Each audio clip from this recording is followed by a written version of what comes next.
റിലീസായതോടെ വീണ്ടും ഹിറ്റായിരിക്കുന്നത് വിജയ് തൃഷ കോംബോയാണ്. ഗോട്ട് കാണാൻ എത്തിയവർക്ക് സർപ്രൈസ് ആയിരുന്നു തൃഷയുടെ ഡാൻസ് നമ്പർ. മട്ട സോങ്ങിലെ തൃഷയുടെ പ്രകടനം ആരാധകർ ഇരുകൈയും നീട്ടി സ്വീകരിച്ചു കഴിഞ്ഞു. ഗില്ലി, തിരുപ്പാച്ചി, കുരുവി, ലിയോ തുടങ്ങിയ സിനിമകളിലൂടെ പ്രേക്ഷക ഹൃദയം കീഴടക്കിയ ഈ കോംബോ വീണ്ടും എത്തിയപ്പോൾ ആരാധകർ മികച്ച പ്രതികരണമാണ് നൽകുന്നത്. തമിഴിലെ ഏറ്റവും മികച്ച ഡാൻസ് നമ്പറുകൾ നോക്കിയാൽ അതിൽ തൃഷയും വിജയും ആടിത്തിമിർത്ത അപ്പടി പോട് എന്ന ഗാനം മുൻപന്തിയിൽ തന്നെ ഉണ്ടാകും.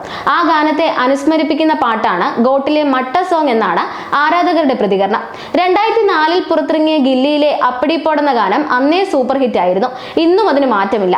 ആ ഗാനത്തിലേതുപോലെ തന്നെ തോന്നിപ്പിക്കുന്ന മഞ്ഞ സാരിയിലാണ് മട്ട സോങ്ങിലും തൃഷ ചുവടുവെച്ചിരിക്കുന്നത്. ഈ രണ്ട് ഗാനങ്ങളുടെയും രംഗങ്ങൾ കൂട്ടിച്ചേർത്തുള്ള വീഡിയോകളാണ് സോഷ്യൽ മീഡിയയിൽ ഇപ്പോൾ വൈറലായിരിക്കുന്നത്. അടുത്തിടെ റീ റിലീസിലും വലിയ റെക്കോർഡുകൾ നേടിയ ചിത്രമാണ് ഗില്ലി. ലിയോയുടെ റിലീസും ഗില്ലി റീ റിലീസും കഴിഞ്ഞയുടൻ വീണ്ടും തൃഷ വിജയ് ജോഡികളെ തിയേറ്ററിൽ കാണാൻ കഴിഞ്ഞതിന്റെ സന്തോഷത്തിലാണ് ആരാധകർ. നീണ്ട 14 വർഷങ്ങൾക്ക് ശേഷമാണ് തൃഷയും വിജയും ഒരുമിച്ച് ലിയോയിലൂടെ ബിഗ് സ്ക്രീനിലെത്തിയത്. വമ്പൻ കളക്ഷനാണ് ചിത്രം നേടിയത്. അതുപോലെ തമിഴകത്ത് റെക്കോർഡ് തകർത്തുകൊണ്ടാണ് ഗില്ലി വീണ്ടും തിയേറ്ററുകൾ കീഴടക്കിയത്. ചിത്രത്തിലെ തൃഷയുടെ കഥാപാത്രം വീണ്ടും പ്രേക്ഷകർ കൊണ്ടാടിയിരുന്നു. ജെയിംസ് കാമറൂണിന്റെ അവതാർ, ബോളിവുഡ് ചിത്രം ഷോലെ എന്നീ സിനിമകൾ വീണ്ടും റിലീസായപ്പോൾ ലഭിച്ചിരുന്ന കളക്ഷൻ റെക്കോർഡാണ് ഗില്ലി പൊട്ടിച്ചത്. വിജയുടെയും തൃഷയുടെയും കരിയറിലെ നിർണായക ചിത്രമായിരുന്നു Ghilli. Vijay action super star ആയതും തമിഴിലെ മുൻനിര നടിയായി തൃഷ മാറിയതും ഗില്ലിയിലൂടെയാണ്. അടുത്തിടെ തൃഷയെക്കുറിച്ച് വിജയ് പറഞ്ഞ ചില വാക്കുകളും വൈറലായിരുന്നു. 20-ാം വയസ്സിൽ ഒരു പെൺകുട്ടി ഹീറോയിൻ ആകുന്നത് വലിയ കാര്യമല്ല, പക്ഷേ 20 വർഷം ഹീറോയിനായി തുടരുക എന്നത് ചെറിയ കാര്യമല്ല എന്നാണ് തൃഷയെക്കുറിച്ച് വിജയ് പറഞ്ഞത്. ഒപ്പം തൃഷ കൈവീശി കാണിക്കുമ്പോഴുള്ള ഒരു പ്രത്യേകതയും അദ്ദേഹം എടുത്തു പറഞ്ഞ് ആരാധകരെ രസിപ്പിച്ചിരുന്നു. എല്ലാ കാലത്തും ഒരുപോലെ മുൻനിര നായികയായി തന്നെ നിലനിന്നു പോകാൻ കഴിയുക എന്നത് നടിമാരെ സംബന്ധിച്ച് വലിയ കാര്യമാണ്. ആദ്യ ചിത്രമായ ജോഡിക്ക് തൃഷയ്ക്ക് കിട്ടിയ പ്രതിഫലം 500 രൂപയായിരുന്നു. ഇന്ന് സൗത്ത് ഇന്ത്യൻ സിനിമയിൽ ഏറ്റവും ഉയർന്ന പ്രതിഫലം വാങ്ങുന്ന നടിമാരിൽ ഒരാളായി തൃഷ മാറിക്കഴിഞ്ഞു.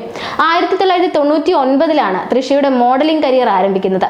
മിസ് സേലം, മിസ് ചെന്നൈ എന്നീ ടൈറ്റിലുകൾ വിൻ ചെയ്ത ശേഷം മിസ് ഇന്ത്യ മത്സരത്തിൽ മിസ് ബ്യൂട്ടിഫുൾ സ്മൈൽ എന്ന ടൈറ്റിൽ നേടിയിരുന്നു. അതിനുശേഷം പരസ്യ ചിത്രങ്ങളിൽ അഭിനയിച്ചു.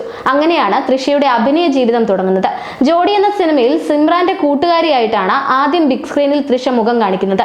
2002-ൽ മൗനം പേസിയതേ എന്ന ചിത്രത്തിലൂടെ നായികയായി അരങ്ങേറ്റം കുറിച്ചു.